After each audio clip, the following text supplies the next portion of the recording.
Hello, Sofia.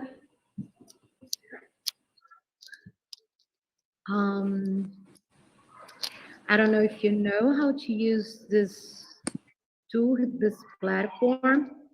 Yeah, can you see me now? I can, yes, I can see you. This is so good to have you here. I'm sending the link to some other students.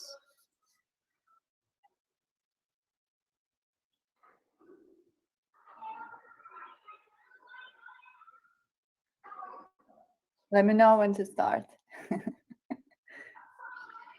So, Bruna is making you a moderator right now. Oh, she already put you as a moderator. I'm really sorry because we have some young students here, and of course I want to kill them all, but I should say that before we start recording.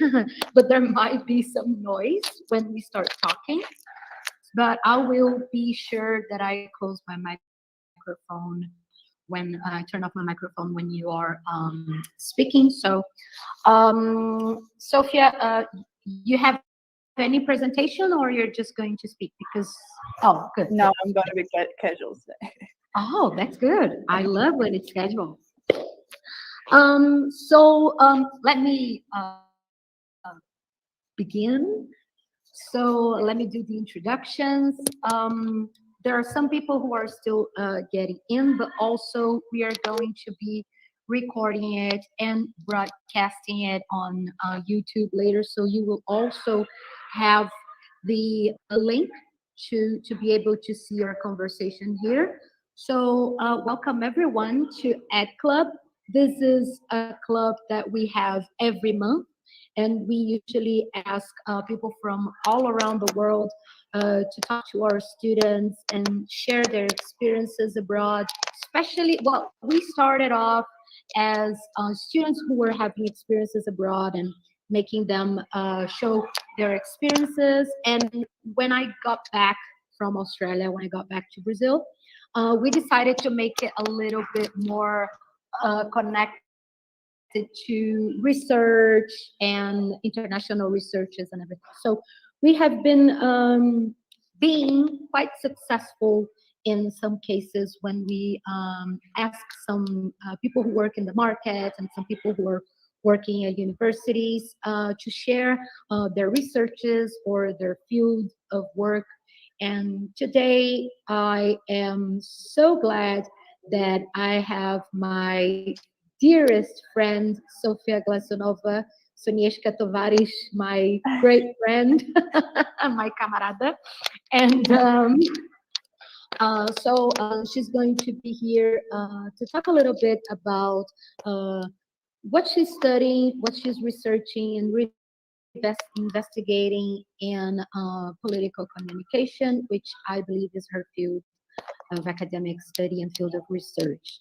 I also would like to thank Fernando, Luisa, Sabrina, and a special welcome to Rafaela, who has just presented her graduation research, and she did it yesterday, and it was a great moment for her. So I just wanted to register my congratulations to you and to tell you that I am very happy and glad that you were able to do it, because it was probably great.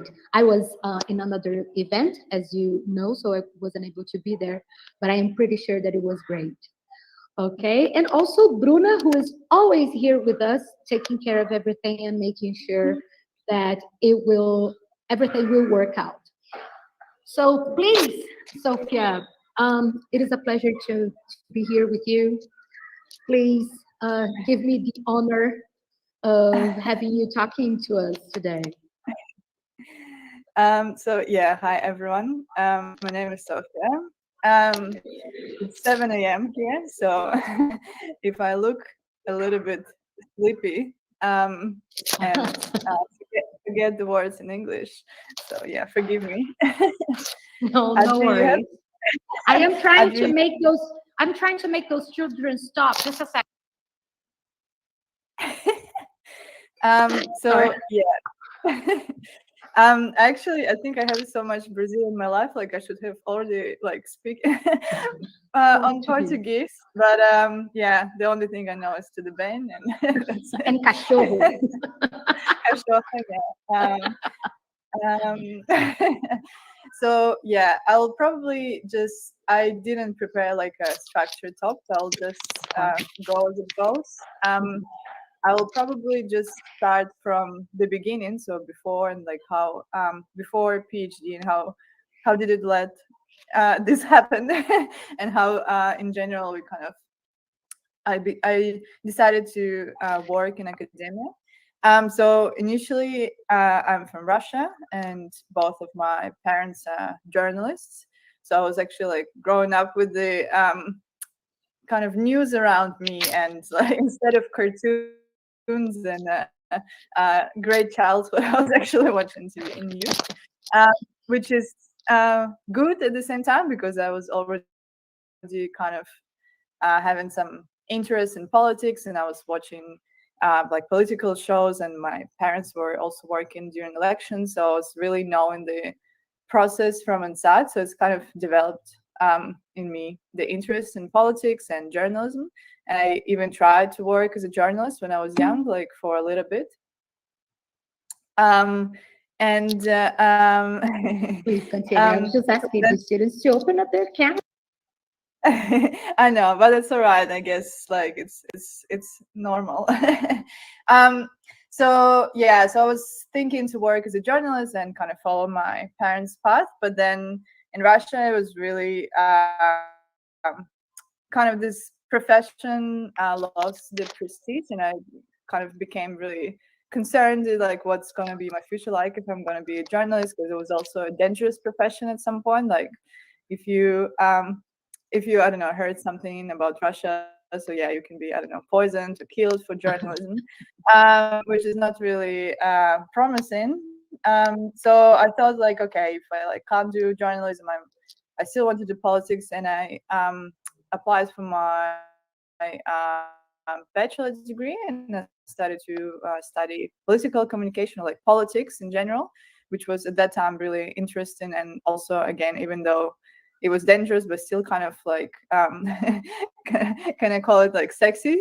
Because like I don't know, politics is like always like really, I don't know, for me it's exciting because there's always this struggle for power, and there's like always some processes happening. So I didn't want to participate much in it, but then I wanted to study it a lot. So I did my bachelor degree and master degree in politics. And I think one of the greatest things that I did during these degrees, and I don't know if these opportunities are in Valley University or just in general. So the greatest opportunity was that I went for exchange. So I went to Finland, which is a neighboring country to Russia, and I went to the capital and studied there for 6 months. And it was like really opening experience, because like when you live in one country, you just used to its norms and cultures, and you think in particular way, even though you can be as open as you wish. But when I went to Finland, it kind of occurred to me that my knowledge is at the same level, if not higher, as in the world, because we were there with students all over the world, like Australia, I don't know, France, Germany, America. So I really realized that we are like my knowledge is basically at the same level as their knowledge, even though we are from different backgrounds and speak different languages. And then I don't know, it was just so much fun. Like we were, I mean, studying, yes, but we were partying all the time and like traveling around. And I just thought that I just really want to have this lifestyle, because it just something that, you know, gets you whatever you want, and you basically also do yes, sort of Erasmus program. So Russia, I think, stepped out of Erasmus program, but like in Europe is really common. In Russia is more like relations between universities. So my university had relations with this university, and that's why we could go.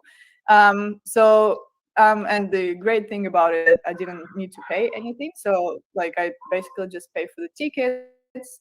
But the problem was that I was living, so I need to pay for like accommodation, all these things. But the problem was that the euro was so expensive, and that time it was like Russia was in kind of really struggle with European countries, and ruble, like our currencies, ruble was really low, and I was struggling because I wasn't working and my parents were sending me money. So that's another story. But then, yep.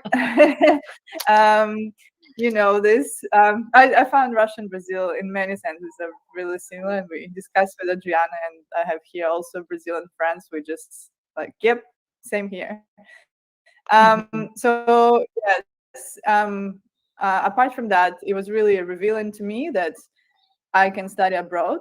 And the thing was that um, I think by that time I also realized that I can't work in politics too, not only journalism but politics, because Russia was becoming really authoritarian, let's say, so kind of non-democratic, and there were a lot of things in place, like I don't know, restrictions on freedom of speech, like you started to not being able to post what you think on social media.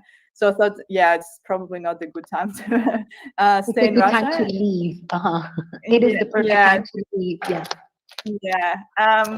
So I don't know. Another thing was also that in Russia we have this.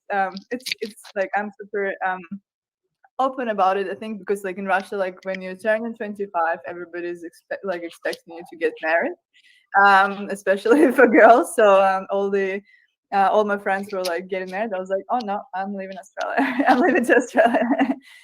But yeah, the the thing started then. I started to look for PhD. So I thought research is a really good opportunity for me. I will be able to travel, and I was already aware of like you can go to conferences in many countries. You can again do exchange. You can meet a lot of international people. So academia really unites people in a way. So that's how I know Adriana. um, I started to apply for different degrees. The choice was between Germany, Denmark, I think, and Australia. Um, Germany I didn't choose because the language. So I started to learn German, but it was just too much. So I thought like I will need to do PhD and then just learn language at the same time. So I thought it would be difficult. Denmark I think didn't work out in the end, but Australia was kind of really tempting, and it was interesting. So in Finland, when I was doing exchange, I actually met an Australian friend, and like we became like best friends, best buddies, and I actually knew something about Australia already. I had a friend, and the other thing was language. So I spoke English, and I thought like, okay, that's gonna be relatively easy, even though it actually like at the beginning I was struggling with writing. I think like now it's fine. um, and then, but I think the main factor was that I really liked works of one professor who was working here in Australia in Brisbane and my university, QUT. So like I was citing him in my master's thesis, and I wrote to him and I was like, so like I have this, and you needed to develop a project for PhD. So it's not like, hi, I want to do a PhD. You need to come with an idea and a little bit develop. So your potential supervisors can have a look and discuss and whether it aligns with their work too. So I wrote to QUT, which is my university. And the other thing is, which I'll talk later a little bit. So again, I'm from the country, and like I'm from a normal family. I don't have rich parents. Also in our country, there are a lot of stereotypes in terms of like if you need to study abroad, you need money. So I kind of went the opposite way and debunking this myth, because so I wrote to this professor, I show him my project, and he was like, yeah, like super calm. But then the other thing was money. So Australia is the other end of the world. It's not cheap. So I was like, what I'm gonna do? And then I just wrote to university. I was like, do you have any sort of opportunities or scholarships that I can apply for? And they was like, yeah, we have this round of scholarship, which covers the tuition fees. and living. So basically, you just like you get the salary, and that was like I think the main motivation factor for me too, because I only needed to pay for like visa and tickets, and just like for the first time, like for like first 2 weeks, and the rest like I basically like is a job. So that was kind of really good, and like I thought, oh my gosh, this is like once in a lifetime opportunity. And I went to Australia. Again, I didn't know anybody except my friends in Sydney who didn't even live in my city. But Who in is Sydney, still your friend, my, right? Michael. Yeah. Can you hear me? Yes. Can you hear me? Yeah. Yeah. Yeah. So I had like, and he's like was really Australian, like a redhead, like really loud and and really kind of also I think maybe something similar to Brazil, so it was like really open and like having parties all the time. So I came, and it was really amazing. Like from the first days, I was like really into um, the studies, and we also like we had like I didn't start alone, so there were 6 of us, and we were all from different countries, from US, from India, from Brazil too. Gabi was also studying with us, and like this life was like so exciting, because I mean I didn't know how it's gonna develop, but at the same time I realized that I mean this is like this is it. So yeah, basically to do a PhD you just need to write thesis or papers if you want, doing research. I had also some hiccups in the way that my supervisor for whom I went to this uni was actually fired after 3 months of my candidature, and I realized that I don't have anyone to work with. But then at the same time, they quickly found me like a really good professor, and we continued to work with him. So PhD is a difficult journey. I'm sure some of you here know. Yeah. Basically, yes, you just develop one project during 3 years in Australia, 3 years in other countries different. And so, yeah, my topic, I because I studied politics, I really wanted it to be connected with politics, but at the same time, I was also about communication. So I actually was interested how I don't know politicians communicate on social media, let's say, or how different media outlets, like like writing about politics. So basically, I actually found a niche, or I found a field which is called political communication, which is both about politics and communication, and it was actually perfect because it's just two things that I really loved, and like I had a background. So I started to research like some Russian opposition activist who was like mostly like recording videos on YouTube, and he was like really prominent and opposing to like Russian political leader who I'm sure you all know. Starts with P, his surname. um, And it finishes with Putin. yeah, something like so I started to do that, and that was really exciting. And again, during the PhD, it wasn't only about writing. So it was about conferences. It was about collaborating with many people. It was like I went to so many countries, and the good thing about it was that we had like some specific funds that allowed us to go. So university paid for our visits to conferences. So I went to like US 2 times. I went to Milan. Yeah, we with Adriana we also went to a conference on Gold Coast, which is the city close to it, where actually a lot of Yeah. Brazilians live. In Griffin University, right? Griffin Yeah, University. Griffith University. Yeah. Um, So yes, and I remember that you were presenting in that Congress, and it was so interesting, right? I remember that it was the first time that I was actually able to be in contact with your research, and I found it amazing. But please do continue, please continue. I just wanted to No, no, point it no. out that her research It's is actually amazing.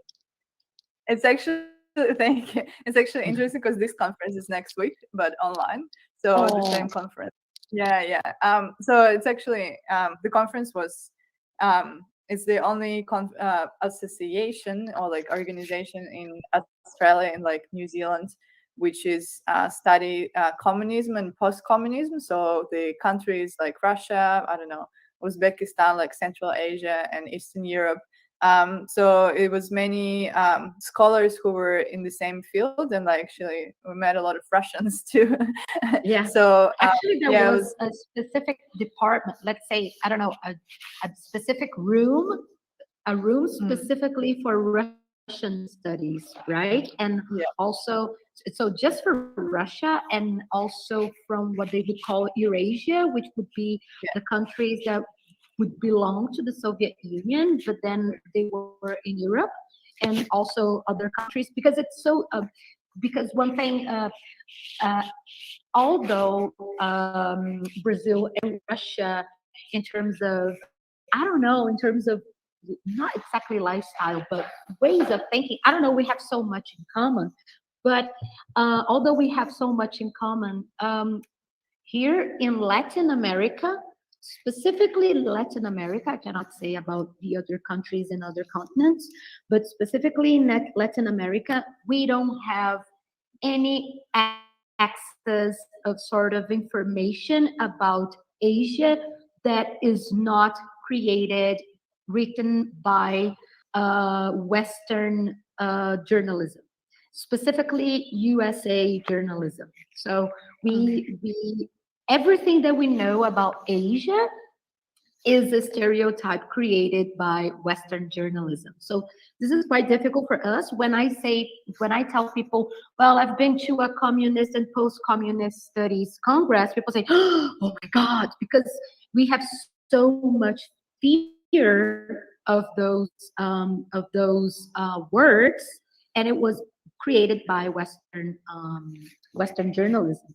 But please do mm, continue. I just wanted to make you understand the context that we have here. So please do continue. yeah, yeah. I think I'm like partly aware of that, and I have also have a friend from Colombia, and she was actually in journalism as a Mhm. journalist, worked as a journalist, and she says the same that a lot of information about Russia or like countries there is coming. Yeah, yeah, yeah. Al Jazeera. Yeah. I'll also I might just give like maybe in the end the resource which is writing about Russia, for example, which I actually give to my students sometimes, like because they're asking like what do you read except from BBC, CNN, and like Uh-huh. Guardian. Yes, there are some resources, and Al Jazeera is a good one actually. But then I'll just tell you in the end which is the Russian one. So yeah, where we left. So again, this was like a really uh, good experience. The PhD was really exhausting and it was really stressful. But then at the same time, again, I met so many people. I traveled the world. I did what I like. So I was researching the field that I really like. Was in Russia, like if I come with my topic, like that I had here, and I actually did that. So actually, forgot to mention this that I started like sort of Russian analog of PhD in Russia, and I came with my topic. They're like, "No, you're not doing that." And I was like, "No, I'm just leaving to Australia, and you can stay with your topics." And so it was kind of like like freedom in the way that and I value that a lot. So like for me it's really important to like, you know, I really want to do what I want to do and like, you know, not being able like not kind of telling me like what dudes telling me what exactly to do and what exactly to write about. So I think Australia was really good in that sense. So they're really open here. They're really kind of suggesting the different ways and kind of supporting you to do what you want, and they actually like saying like you know like don't listen to me, like seriously, like do what you're passionate about and we'll just help you to, you know, structure it or make it like really make it professional, let's say, like make your research as a final result.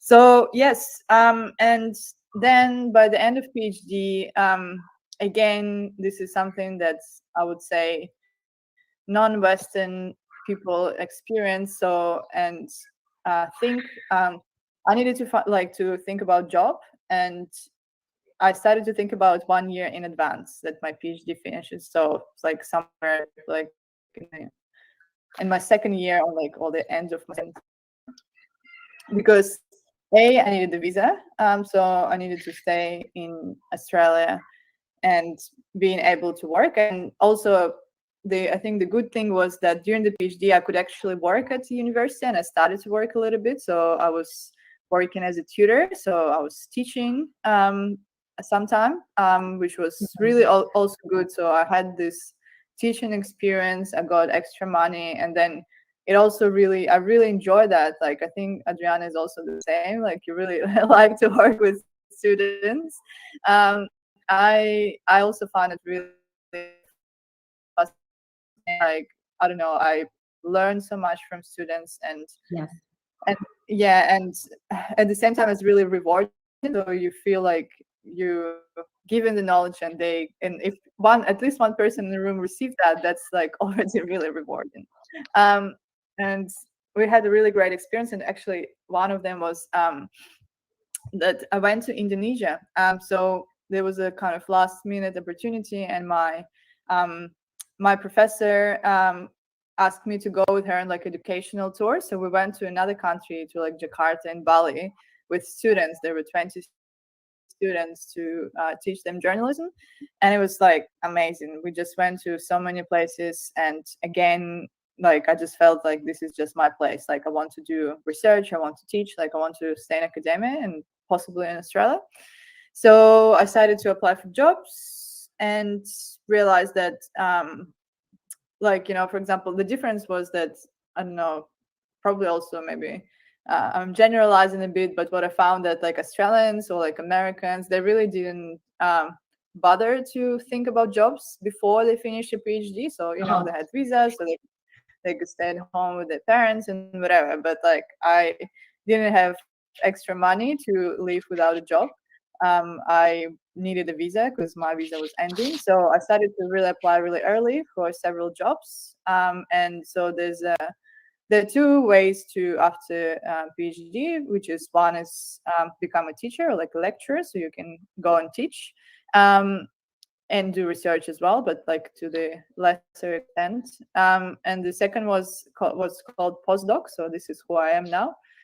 Postdoc is primarily concentrated on research. So you just analyzing some data. I don't know. You can interview people, write articles.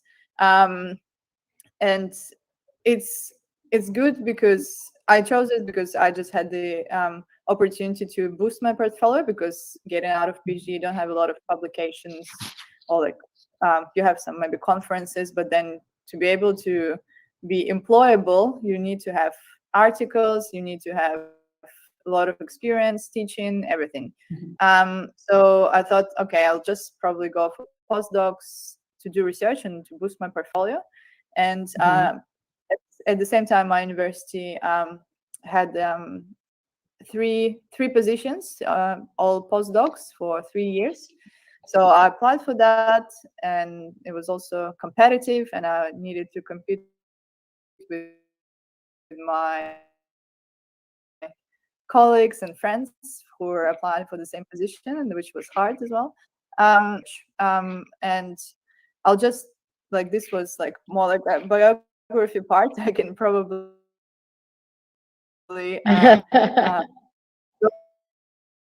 what I'm actually doing and what is my research about now. So so before I was studying, like, it's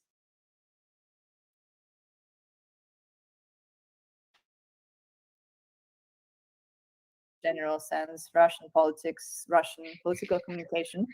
So before I was studying kind of how Russian opposition used digital media to oppose to the current regime and current politicians and elite.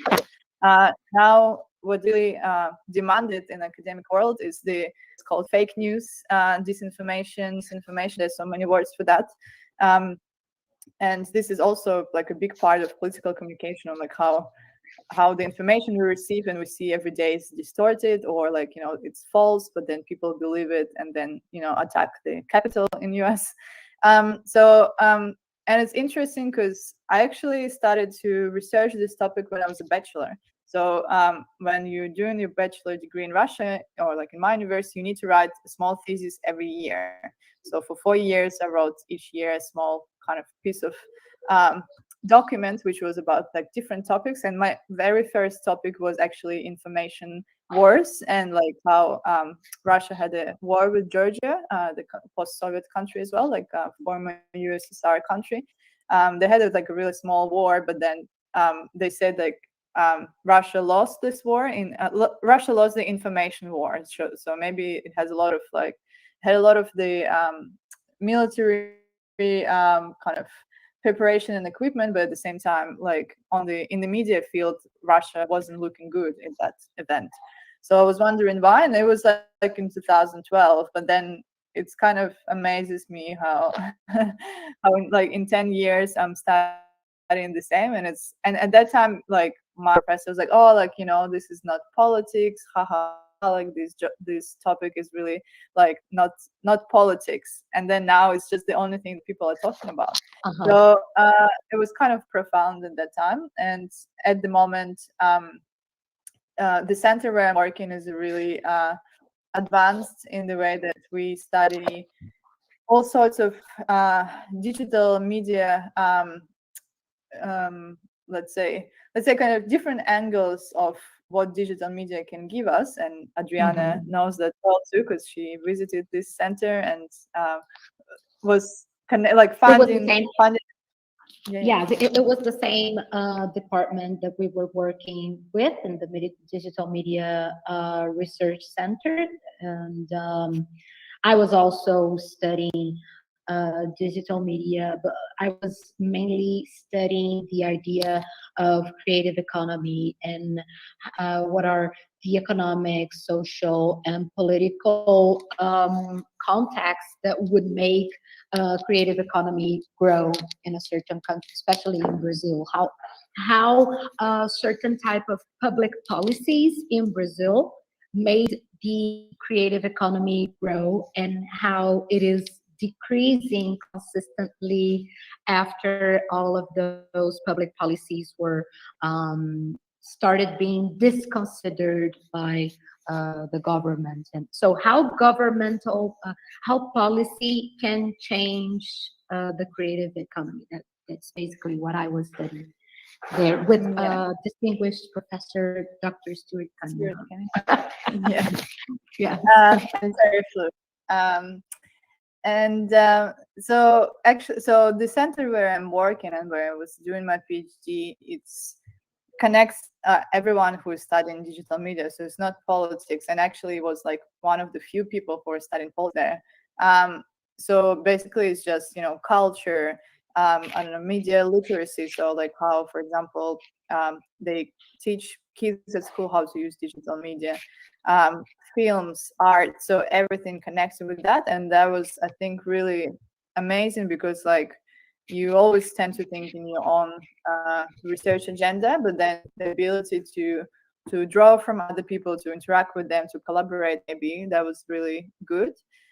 So now our center now has like 5 programs, and my program called Digital Publics. So we basically study how different digital audiences interact with with and digital media. And big part of it is the fake news, disinformation, and like different problematic information. Is not only this, but for example, hate speech on social media, or like some racism on social media. So different areas, which also again like gave me the opportunity to draw from these people and interact with them. And so at the moment, there are like 2 tracks of my research. I still continue to study Russian opposition, and I think in the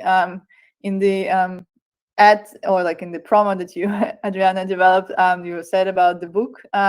So basically, when you write your thesis, one of the good strategies is to turn it into a book after you like publish it. So it's possible. So you just um, kind of in a more lay language, so in the more simple language, you talk about what you researched for 3 years. And this is also really good for your portfolio, because like book really brings you to places. If you're saying people like, I have a book like already, and then it's really big plus if you're applying Yes. for a really good job.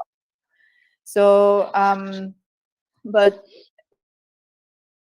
to that at that point,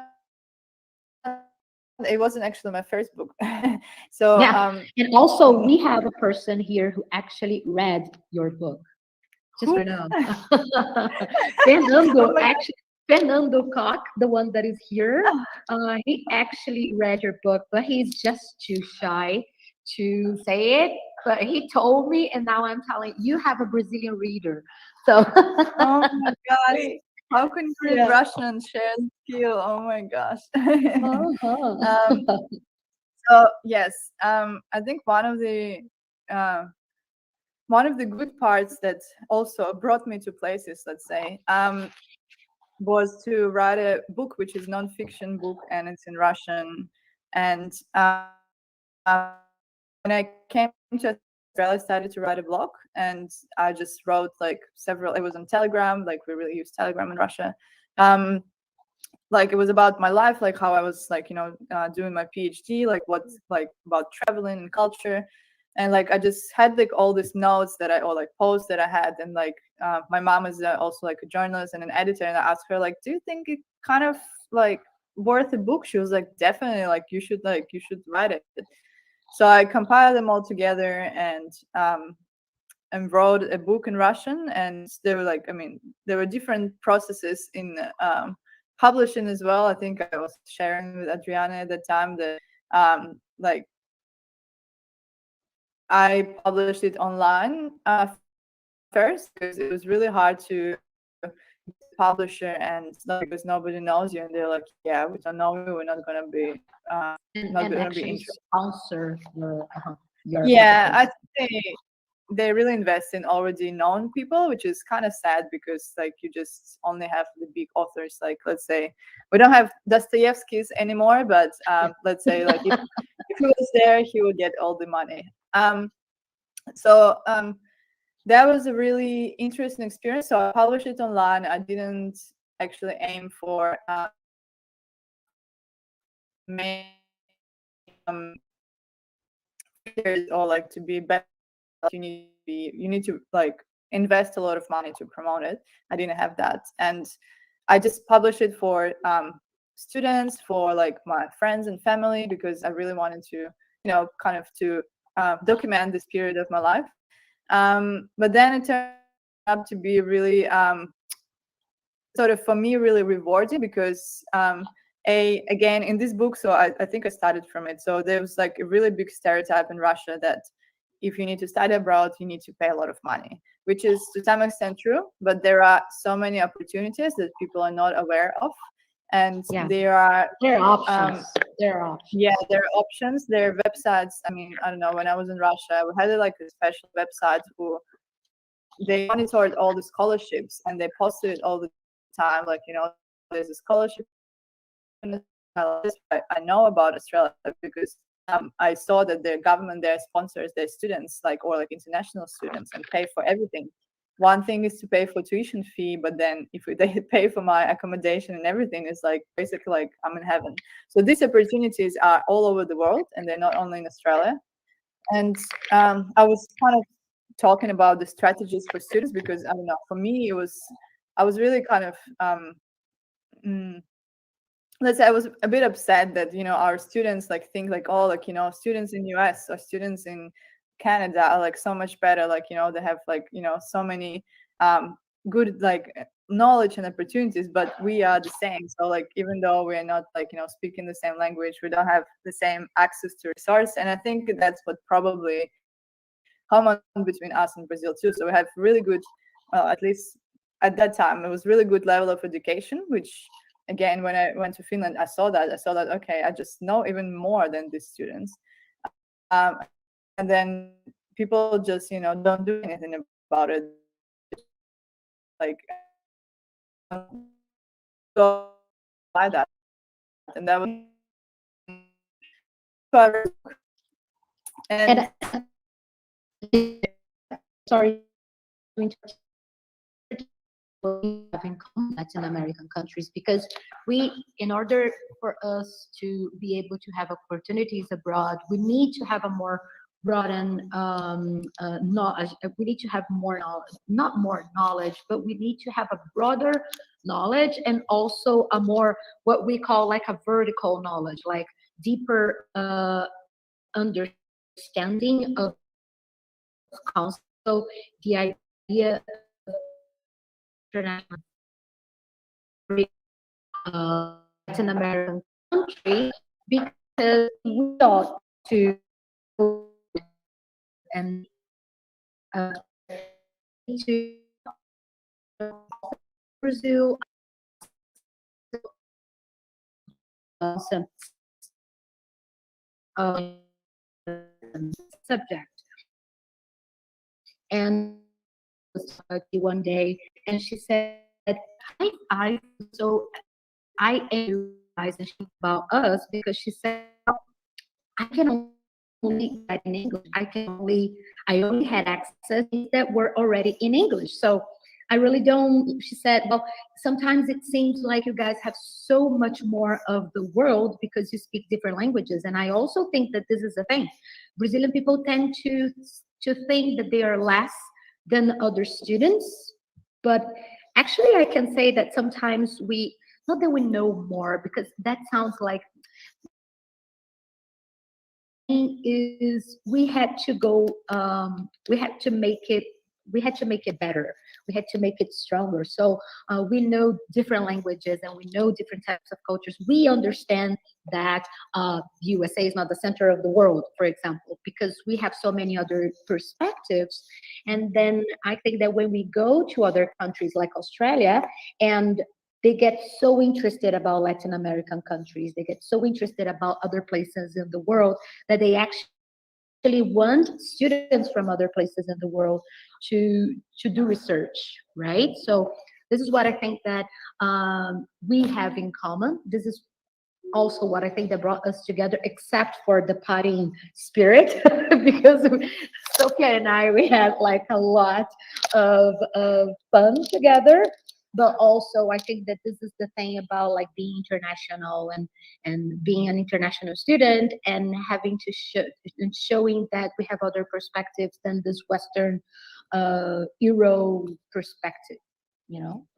That's the main thing. And I mean, there are many difference. I guess it's not like we have more knowledge. I think we have more experience, because like Mhm. again, Sure. like the background of our country is like, it's not the prosperous countries in the way that like I don't know, like Norway, let's say. It's just like we have so much experience, and by going through certain level of difficulties, we learn a lot, and we kind of bring it to our life, and that's how like we define our world through this lens a little bit. So it's really different.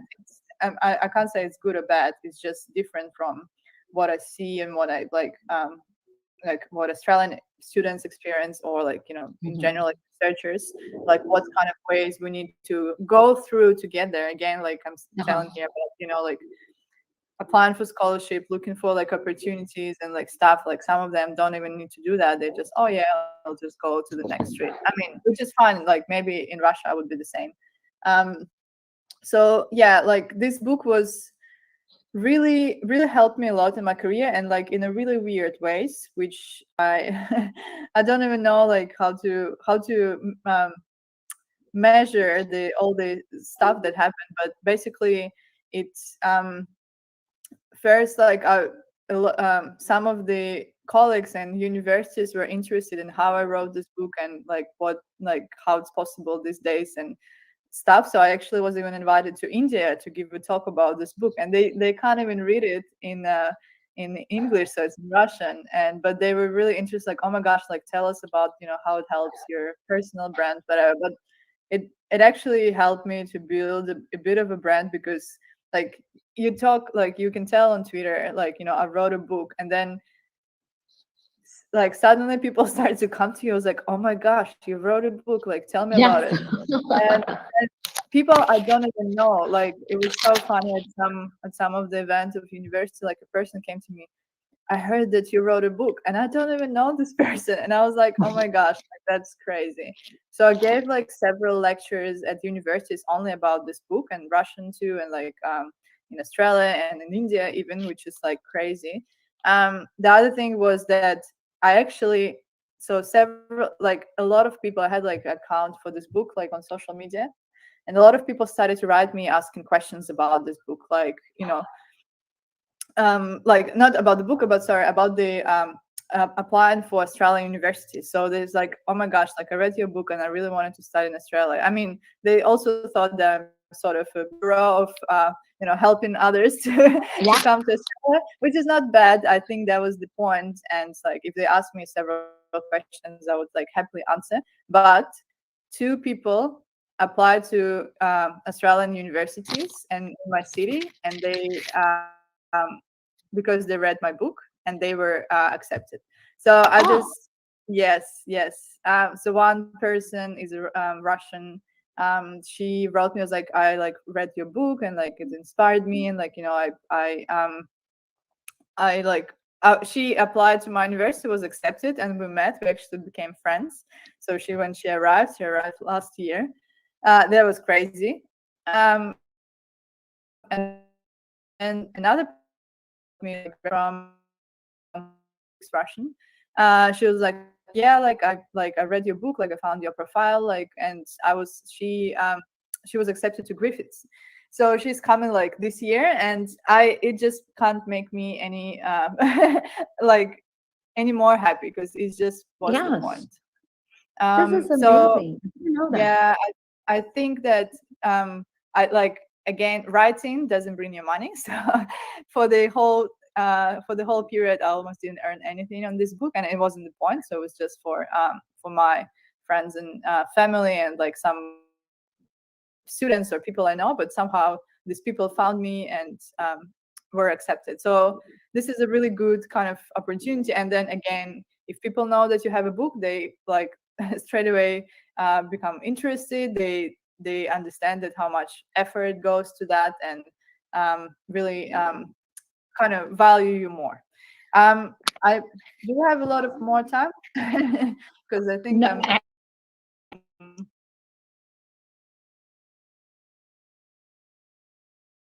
like something like 5 minutes because the other students um they will have to go to class. But I am already inviting you for another conversation right now, so I'll tell you in advance because we have so much to talk about, and I'm pretty sure people want to know. But just as we have to start preparing ourselves to go, I would ask you for two things. One, later on, don't forget to put the names of the places, the sources where we can have more information, good information about a non-Western world, as you said, except like besides BBC and CNN, the ones that you were talking about, but also we didn't have a lot of time to talk about political communication, which is also something that is very interesting. Would you recommend us, or because here in Brazil, we don't, for example, in communication, I teach in the advertisement course, and we don't have like a chair or a course of political communication. And we know that there are lots of universities that work with political communication, and but also this is a very dark moment in which talking about political communication in Brazil is kind of difficult because people tend to go to extreme ways. So would you recommend us to read something about it? And because we also have here a group of students that are studying international relations, and they are Mhm. also here, and I am pretty sure that they would like to know a little bit more about where they can find more information about political communication. And I am already inviting you to another talk. Yeah, actually, I think the topic was political communication, but I talked about myself all the time. No, it's okay. I love when you talk Um, about yourself.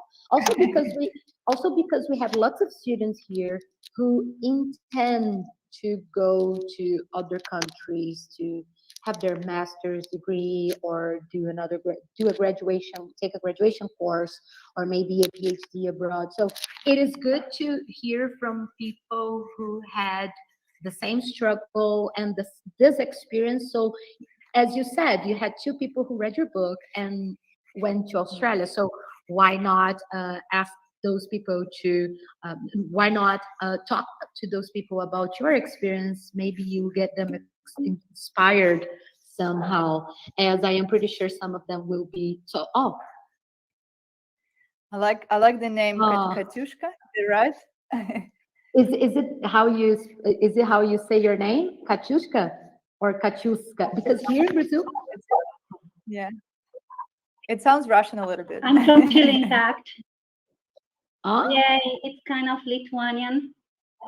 That's I'm right, from yeah, Chile, yeah. and I've been living in Brazil 30 years. Ah, And my mother discovered this name and named me Katyuska, and I discovered it's Lithuanian, but I've never it's been there. yeah. I would like to. That's why I would like to know a little more about it. Yeah, it's like we have an alternative in Russian, which is Katyushka, and it's really so there's actually a song which is a military song. So Katyushka was called the Russian weapon during the Second World War, and we have our national song is Katyushka, and yeah, it's interesting. which is not babushka. Yeah, not babushka, not matryoshka. Yeah, so resources. It's really hard to tell you the resource because there's so many. I guess if you like where I started my journey and was the book of Brian McNair. I don't know. I probably will give you the name, or just I don't know if there's a chat here. So there's a Yeah. book of Brian McNair, which is called Political Communication. It is Western. So even though we talked a lot about today about the Russia and Brazil, this is more like US, UK oriented. But what it gives, it's where to start. It's really good. It's called Introduction to Political. It's called Introduction to Political Communication. Oh yeah, you find that one. This is a really good way of starting to think about politics and communication about politics. Who are the actors? Usually it's the four main actors, which is politicians themselves, some parties, organizations. Then there's media or news, like journalism. So people who are reporting about politics. Then there's citizens, it's us who are talking about communication. And then there's several other actors like public relations specialists and let's say now it's digital media more and more becoming like a political actor. So from this perspective, it's really good to understand how these processes are happening. And then from there, there's just so many directions that you can go. I mean, maybe it's the next talk because for me, I actually I didn't want to be any of them. I actually wanted to go outside and study all of them because I just realized I don't want to be a politician, I don't want to be a journalist, this is something for me to be outside of this world, outside of this agenda. So this is a great start just to understand the main actors, the main communication strategists, techniques, even though they're Western oriented, but I was able to apply them to Russian experiences, and probably would be able to. So you can start there, and then probably just next time I'll just give more information on where to go from there, like what do these actors do, and how many more angles you can look at and research. So I'm just like a really small piece of the I don't know, drop in the sea of the political communication research. So yeah, I don't know. This is I might just amazing. share. Yeah, I might just share with you later the resources that I can recommend to just some readings or something.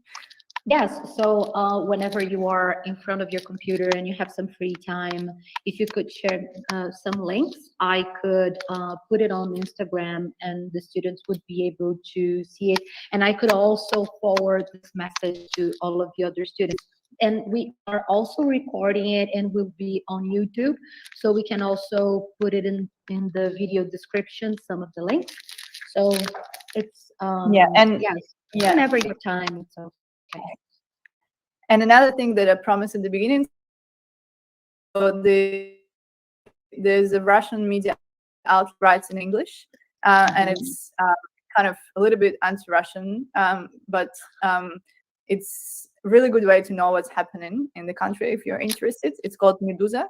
So just write Medusa, like Medusa. the name of Yeah, the, Medusa. Yeah. Medusa in English. So they write, if you want to know more about Russia, they write in English. They have Twitter. I mean, they're all in social media. They also have an app. But that's basically what I read every day, and it's not Al Jazeera like it's like common in line with Al Jazeera principles, so like non-Western view, but at the same time really broadening perspective of the world, I guess. imagine it's this one, right? Yeah. That one. Oh, okay, good. Good. Yeah, I'll just Nice. maybe next time I will tell that this is almost forbidden, this website in Russia. This is very good to know. We love it. Sofia, I couldn't thank you enough about. I got curious about where to find your book, Sofia. Would you be able to read it in Russian? Well, we have ways of translating it to Portuguese and English. No worries, we find ways. So Brazilian people always find ways translating things or making it be understood. So I think I just can send you for free the file, but good luck with translating it. I'll put it on I'll put it on the library here at Univale, the online library, and students maybe would be able to. Yes, of course. Why not? Maybe it would be like an intercultural communication must read, because I teach intercultural communication here at Univale. So maybe we could do another talk like that, and I could also ask the students to take a look at your book, which would be also very great. Katyushka, I will show you where to find her book. She's going to show me, and I'll show you guys. Okay? But there's going to be one in English, and it's going to be academic. So. Oh yeah, but the one in English and academic, then we have other ways. Oh, or also, if you have any article that was published, but and you know any type of resource in which we can find your article, let me know, because it's always good to have researchers that we know and that have so many different types of research. It is so important to us, you know. So I think it would be great to have your knowledge with us. All right, thank you so much, and oh my gosh, thanks. Was it Fernanda who read my book? Oh my gosh, like seriously? Yes, like, yes. You're a legend. I don't know how you could read it. I see he wrote kakakakaka, and I introduced kakakakaka to Sofia because he didn't know. Oh, so see here goes the suggestion to have her book translated. I'm sure others would be interested. Oh, that's so nice. See, we have. Yeah, so maybe you should invite me for a postdoc in which I should translate your book. Why not? I'm now learn Russian. I